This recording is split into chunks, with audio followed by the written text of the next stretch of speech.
Good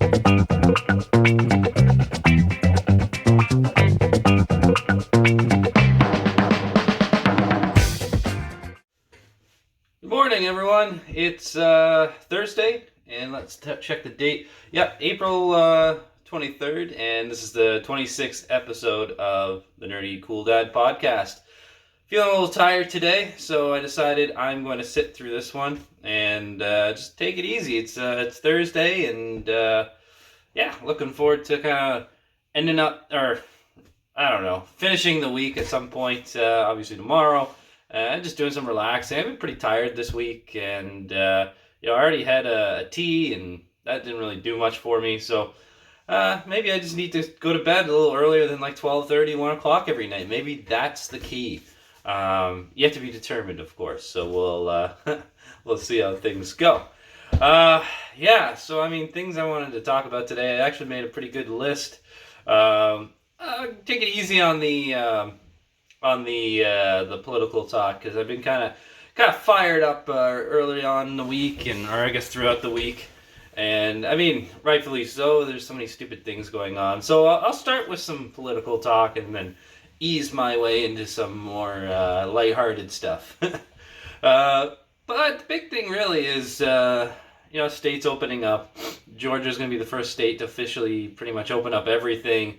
And there's a lot of criticism, rightfully so, coming out of from everyone in regards to what they're planning to do in Georgia. So we'll see how things go. I mean, historically, with other epidemics or pandemics, things like that, or just we'll call it viral diseases, anything like that. Opening up early and being not or being just not being careful in general has never panned out well. There's so many examples in history. I mean, if only history ever repeated itself, then we wouldn't make these mistakes again, right?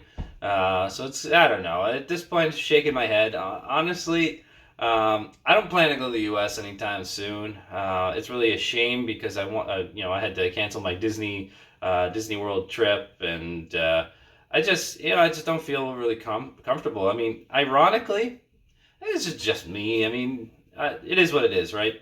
There's plenty of lovely places to go in the United States, and it's just, I don't know. It just seems like a big burden. I actually haven't been in the U.S. since Trump's been president, which is kind of odd. I used to go at least once a year, or once every 6 months or so, but yeah, literally the last time I was in the United States was when I was driving to British Columbia prior to the election. So it would have been like late October, early November.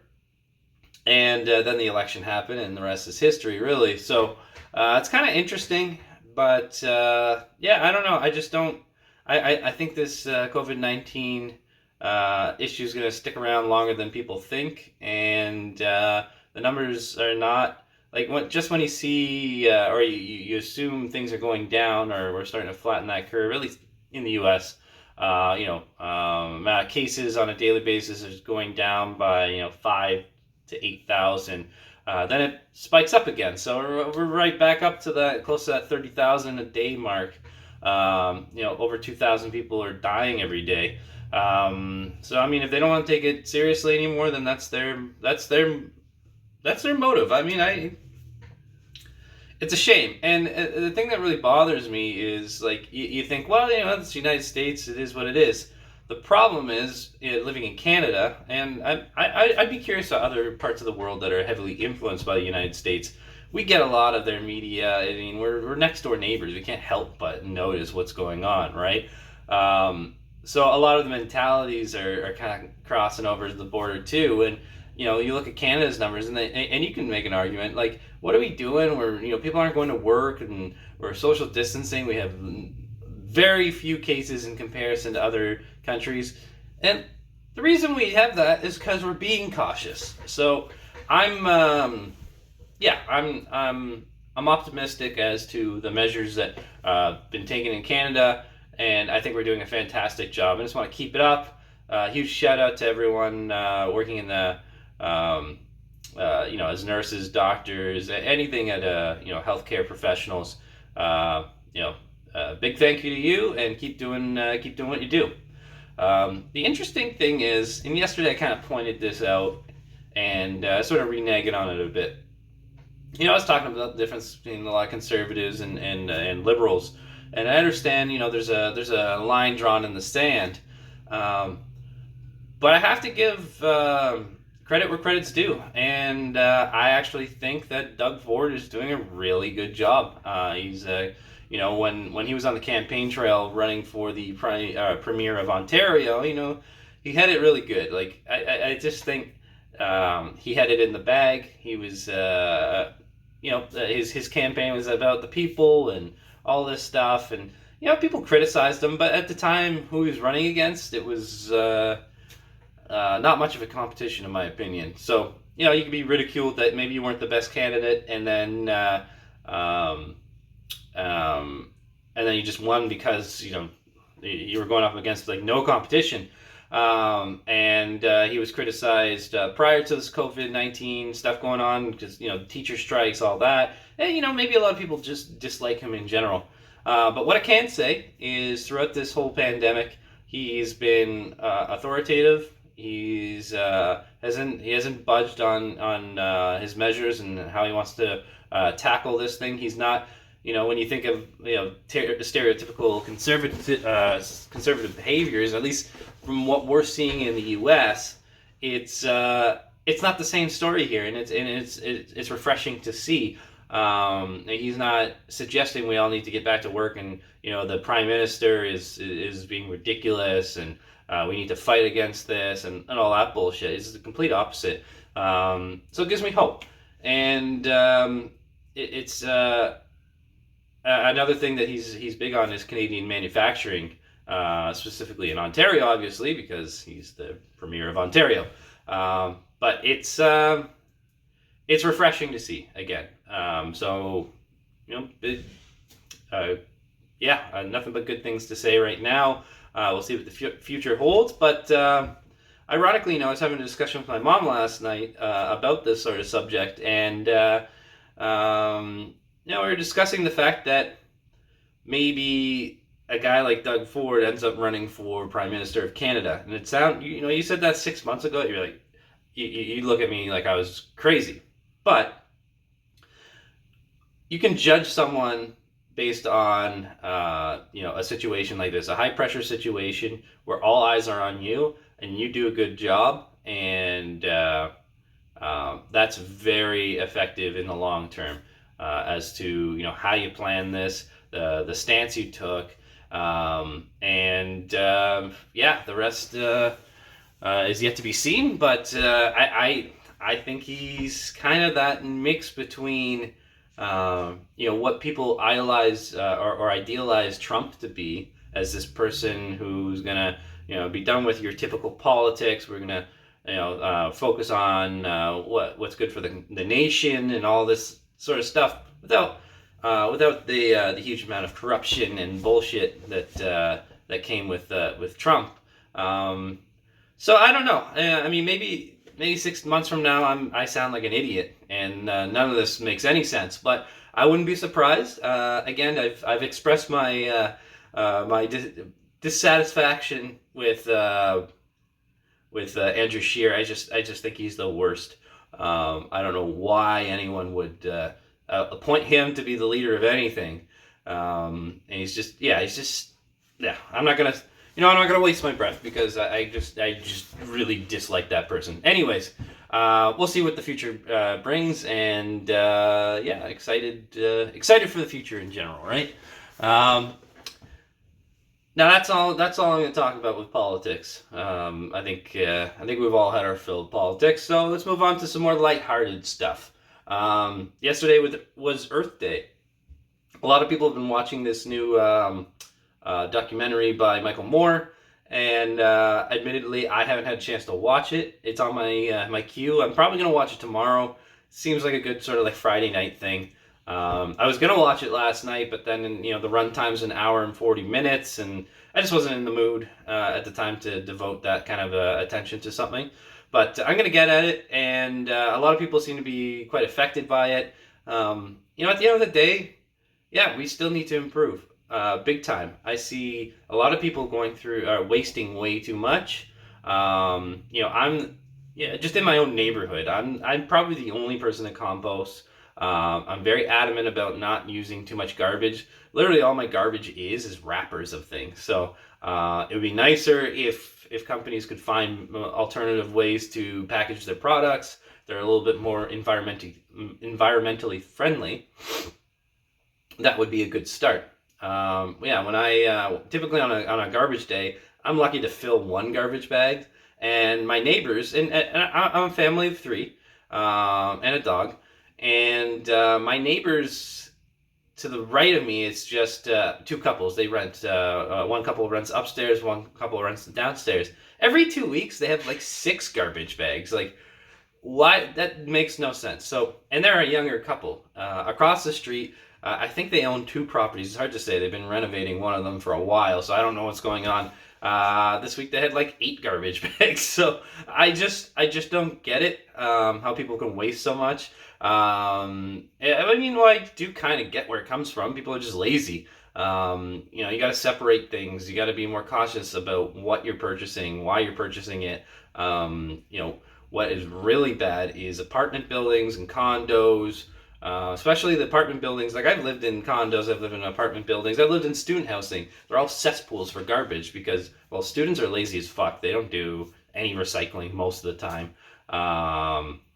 And when you go to a lot of apartment buildings, they got those garbage chutes, so just everything goes down there. It's convenient. I'm not going to go down the elevator, go to the back, and do my recycling.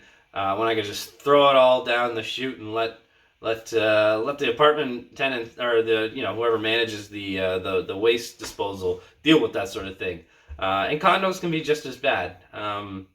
So something to consider. And I don't see it changing anytime soon. Like, as much as emissions and things like that are down right now due to COVID-19. That doesn't mean it's gonna have a huge lasting effect necessarily. I think it's great. Air is clean, and everything's seems to be going in the right direction. But as soon as everything comes back to business as usual, well, it's just gonna go right back to where we started. So I don't know. I gotta watch this documentary and get some more points. So likely Monday I'll have a lot more to say, but I think it's important just to be aware of what you're buying, what you're throwing out, and just be more cautious overall. Things like going to the grocery store and bring your own bags. It's not something you can do right now due to COVID-19, but when that passes, it's something I would recommend. One thing that kind of drives me crazy is, like, you go to the grocery store and I want to buy cucumbers. At least this is how it is in Ontario. If I want to buy a cucumber, I gotta buy a cucumber wrapped in plastic. Why? I don't understand. It's the English cucumbers that do it. Every single thing is wrapped in plastic, or you go into the produce aisle and they have those plastic bags, and you're just putting produce in a plastic bag, so you take it home and take it out of the plastic bag. Like, just bring your own bag. Like, I just don't get the behavior. The only thing that seems to make sense is grocery stores that sell the loose mushrooms have the paper bags, and that's good to see. But I don't know. People don't really think about it, and I think that's the big issue. I stopped. Right now is a little different because of COVID-19. You don't really necessarily want loose items all in your cart and things like that. So I get it, but as soon as this goes away, back to my reusable bags and my reusable produce bags. So it is what it is. If you want to call me a hipster, then by all means. I am wearing this flannel shirt and these framed glasses, so I'd fit the description. Absolutely. So it is what it is, right? Yeah, and that's Earth Day. Let's hope that we can be more effective going forward. Something I did want to a couple. I don't know. My wife and I were talking last night, and we had some differences of opinions on how to pronounce things. So we were watching. What sparked this actually was we were watching Community. I decided to watch that again. We watched the whole show a couple years ago, I think, and I'm just doing a rewatch of it, and I'm really enjoying it. I really liked Community. first time around, and now I'm finding things that I missed before. Great show. During lockdown, well, not lockdown, but the social distancing and quarantining people. If you're looking for a good comedy, I would definitely recommend Community. It's on Netflix, so great show. Anyways, we were talking. The episode that came up was Britta, one of the female characters, was pronouncing bagel as bagel, and everyone was laughing. So we started talking about words that people pronounce weirdly from person to person, really. Now, bagel and bagel actually kind of makes sense because when you look at the how it's actually spelled, bagel makes a lot more sense. And if you're looking at a comparison, I would never say maple syrup or anything like that. I would say maple syrup. So it's kind of the same rule, but it sounds different from one word to the next. And I know English can be confusing and kind of weird sometimes, and accents obviously play a part. But it was kind of interesting, and I was looking at some other words that people pronounce weirdly, like washroom. I've seen people pronounce it as washroom. Who the hell goes to the washroom? Like, it sounds so weird. Or a couple other ones were crayon versus crayon. Yeah, that's what my wife calls it, is a crayon. I don't know, maybe other people do as well. I thought that one was kind of funny. Avocado. There is no second A in avocado. Well, no, that's not true. Avocado. So it's avocado. A lot of people call it avocado. Avocado. I don't know. It's weird. Yeah, this milk. People pronounce milk weird. Milk. That's kind of odd. I had to spell these out phonetically, so I'm trying to stumble through this. It's kind of weird. And one thing that my wife's Nana was always famous for saying was theater. Going to the theater, the movie theater. And you can't really fault someone for pronouncing it that way because that's how it's spelled technically. But most people just call it the theater. I'm sure there's plenty of other words in there. If you want to post some that are kind of funny, put the phonetic spelling in as well, so we both kind of have a laugh at it. But I don't know. It's always good fun. Last thing. It's not bagel. It's bagel. Getting the gears there. Yeah, one thing I did want to point out. So I was talking about my bank scenario saga that I've been dealing with. So the saga continues. I went back to the bank yesterday in person because I was told over the phone the night previous that I was authenticated and I could go in and just pick up my card and all would be well. So it wasn't well. I went there. They gave me the same routine, and I went full Karen on them. Like, I asked to speak to the manager. I was talking to a financial advisor. We had three of them all having a conversation with me, and I'm just furious. I'm like, listen, you guys are giving me the runaround. I just want my goddamn card so I can get my goddamn money. Goddamn! Yeah, that's where we're dealing with. I was forced. They said the only thing you can do, because the iTrade system and the banking system are technically separate, so they don't have this sort of ability to get one thing over the other. So I said, all right, well, you got to call iTrade, and they gave me some sort of runaround of what I had to do. So I called iTrade. I waited at least half an hour to get a hold of someone. And they're going to send me a new card, but that's going to take 7 to 10 days. And I talked to the guy. I'm like, listen, I need to pick up a card in store. And they were very adamant that I should be able to just walk in there and, excuse me, I should be able to walk in there and just pick it up and say, yeah, I just need a new bank card. But they won't do that, and then the two sides will not coordinate with each other, and it's impossible to coordinate because if I go to a bank and they need to get iTrade on the phone, it takes 30 to 40 minutes to do it. So I'm at a standstill here, people. I told them just deliver me the goddamn card, and I'll deal with it going forward. And his suggestion was maybe try a different branch. I'm like, why would the rules be different from one branch to the next? I don't know. It's really bizarre. It's such a piss off. how do you let me put money into an account that I don't have access to? That is the question, right? This whole banking system is just, there's just filled with red tape. It just rubs me the wrong way. And I'm not, believe it or not, I'm not a huge fan, right? That's kind of what I'm dealing with here. And hopefully it comes sooner than later. At this point, I just, I don't want to keep exposing myself to going to places where we're not supposed to be. And for me to go to a bank for 3 days in a row is not something I particularly want to do. But while at the bank, I couldn't help notice there's an elderly guy. I don't know how old. I mean, late 60s, early 70s. He's on his phone in the bank, and he didn't. I don't think he realized that he was on speakerphone, but because he still was holding it up to his ear. And whatever. I'll give this guy the benefit of the doubt. Maybe he's just somewhat tech illiterate, so to speak. But at the same time, I'm sure many of you have noticed people on speakerphone in public. There's nothing that bothers me. No, there's very few things that bother me more than people being annoying in public by having their conversation out loud. Or where's my? No, I'm using my phone. Let's just assume this was my phone, holding it like this in public. The only thing that bothers me more is when people put their headphones in their mouth while they're talking. Actually, no, that's wrong. Put it in reverse.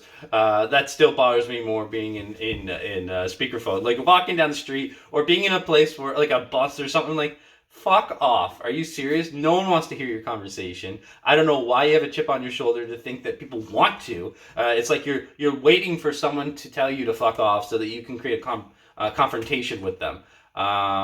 The other annoying thing is when people play loud music in public. Now I'm gonna get my old man outfit on here. I guess it's kind of old manish, but I don't know.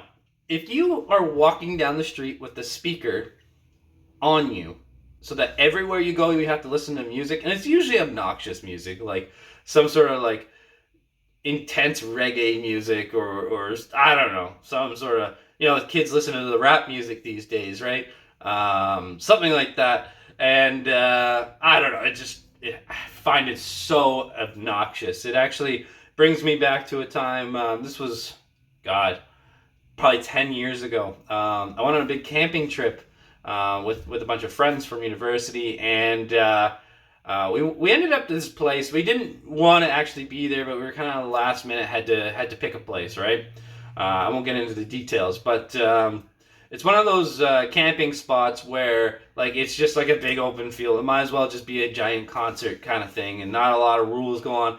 Anyways, these assholes across the road from us had the loudest music. They brought like giant speakers and were playing this annoying like reggae music, or I don't even know what the hell it was. It's just like a lot of lasers sounds, and I don't know, really fucking obnoxious. They played this thing all night long. No one said anything, and I'm pretty sure that, like, it's like you showed up just to prove that you're an asshole, and if people told you to fuck off, you became a bigger asshole. Eventually, karma set in, and their speakers blew. But anyways, that just kind of sets in my head. That's kind of the mentality. It's like, you're clearly just a jerk, and for whatever reason, you have to make it known that you are a jerk. It's kind of like if you're walking down the streets and your pants are halfway down your ass, like, and your underwear is hanging out, and you got speakerphone on, and